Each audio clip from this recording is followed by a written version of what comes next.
maanta idiin soo gudbin doono haddii Allah awoodili ka raali noqdo.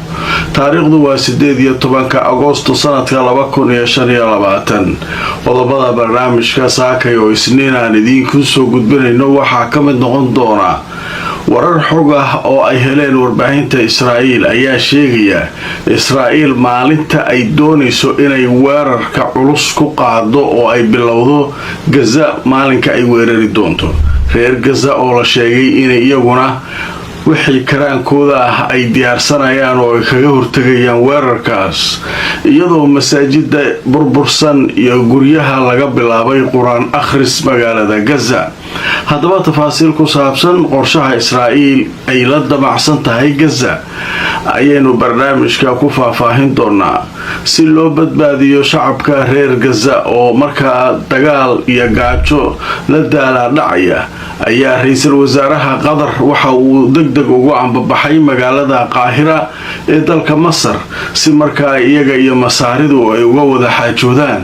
in Gaza laga baajiyo dagaal kale oo markaa la raadiyo xal lagu badbaadin karo reer Gaza oo dib loogu bilaabi karo wada hadaladii u dhaxeeyay Xamaas iyo Israa'iil. haddaba tafaasiil iyana sheekada ku saabsan waa idin hayaa. Australia oo bahdil weyn ku samaysay mid ka mid ah xildhibaanada baarlamaanka Israa'iil. tolow muxuu ahaa xildhibaankaas? tafaasiil ayaan idinkaga hayaa. qaybaha dambana waxaan ku soo gudbin doonaa iyadoo maanta aqalka cad ay ku balansan yihiin madaxweyne Trump iyo madaxweynaha wadanka Ukraine Zelensky ayaa waxaa durbaba Trump uu sii sheegay haddii uu doonayo Zelensky inuu dhulkiisa qayb ka mid ah ka tanaasulo iyo inuu diido ama uu markaa iska diido in ay NATO ka markaa Ukraine ku biirto. haddaba sheekadan ayaa waxay mar kale aad uga caraysiisaa la leeyahay Ukraine iyo qaar ka mid ah dowladaha Yurub. haddaba sidee wax u socdaan? tafaasiil ayaanu iyana qaybta dambe arrinkaa ku faahfaahin doonaa.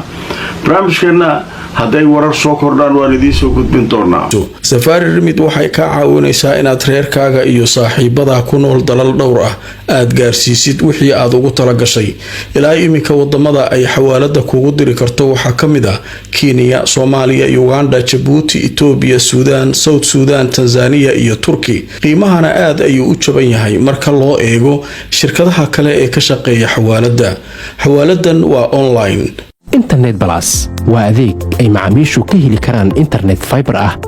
oo xawaarihiisu yahay 20 megabytes per second. ayna la socdaan receiver ay ku jiraan in ka badan 4,000 oo kanaal iyo 100 daqiiqado oo ah ku hadal bilaash ah.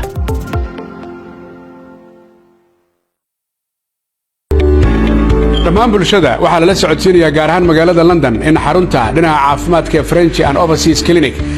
ay ku taalo meel aan ka fogeyn stationka tareenka ee Baker Street ee bartamaha magaalada London. halkaa waxaa jooga dhaqaatiir kala duwan oo ka daaweynaya cudurro ay ka mid yihiin kuwa maqaarka, kuwa carruurta, kuwa haweenka iyo cudurrada guud. dhaqaatiirta halkaa ka howlgashay howlwadanaduba waxay diyaar u yihiin inay wixii caafimaad ay kula qabtaan. kulanti wanaagsan markale asxaabay meel kastoo aad joogtaan kusoo dhawaada barnaamijkeenii ugu horeeyay maanta oo isniin aan idiin soo gudbinayno. qodobka ugu horeeya barnaamijka waxaynu ku faaqidaynaa warbaahinta Israa'iil ayaa waxay baahinayaan maanta warar sheegaya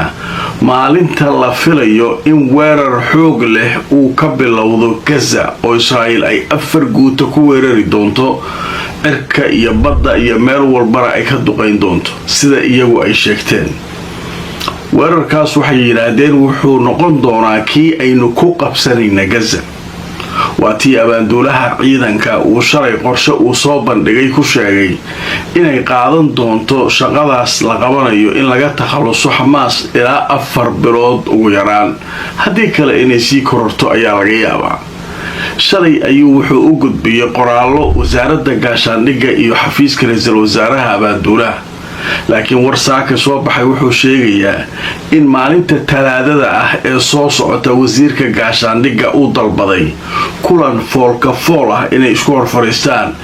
abaanduulaha ciidanka iyo generaalada ciidanka hogaaminaysa si loo dardargeliyo qorshaha ay ciidamadu soo diyaariyeen.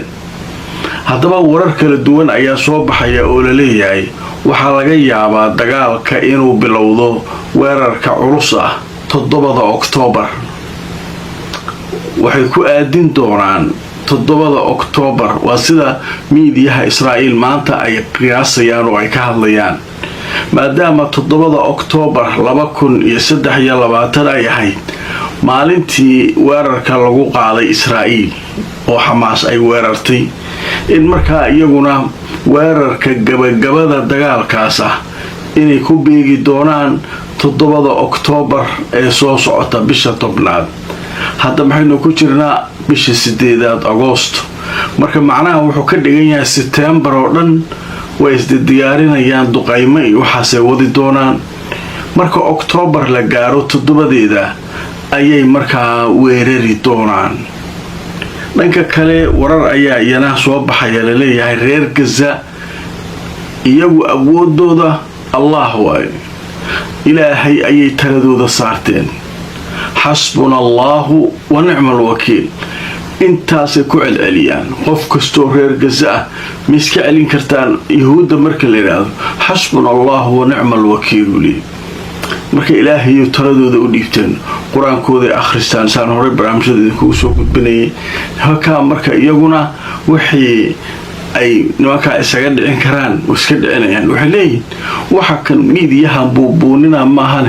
2 sano hadda annaga mana loo naxariistay yiraahdeen waana la baabi'iyay gaajana la ku dilay waana la duqeeyay waxba naga cuni waayeen ma intii hore in ka badan ay keensanayeen yiraahdeen askartii aan isnaqaanay kuwa ka qatarsan ma la keenaa madaafiicdii ay nagu garaacayeen kuwa ka duwan ma la keenaa waxay rabaan ha keenaan marka sheekadu halkaas ee maray baashu way sii kululaanaysaa haddaba marka aan idin soo wararkii ugu dambeeyay arrinka laga qoray telefishinka Al-Arabiya saaki wuxuu leeyahay tafaasiil ayaa ka soo baxaysa qorshaha qabsashada magaalada Gaza wuxuuna bilaaban doonaa sida la leeyahay 7 Oktoobar iyadoo ay ka qayb gali doonaan 4 guuto oo militariga Israa'iil ka tirsan abaanduulaha ciidanka Israa'iil ayaa waxaa la sheegayaa inuu hawsha soo gudbiyay haddaba dagaalka Israa'iil ay ku doonayso inay ku qabsato Gaza ayaa la sheegayaa in uu markaasi bilaaban doono 7 bisha Oktoobar iyadoo dhanka kale ay ka wada hadli doonaan maalinta Talaadada ah si foolka fool ah hindisaha dagaalka wasiirka gaashaandhigga Katz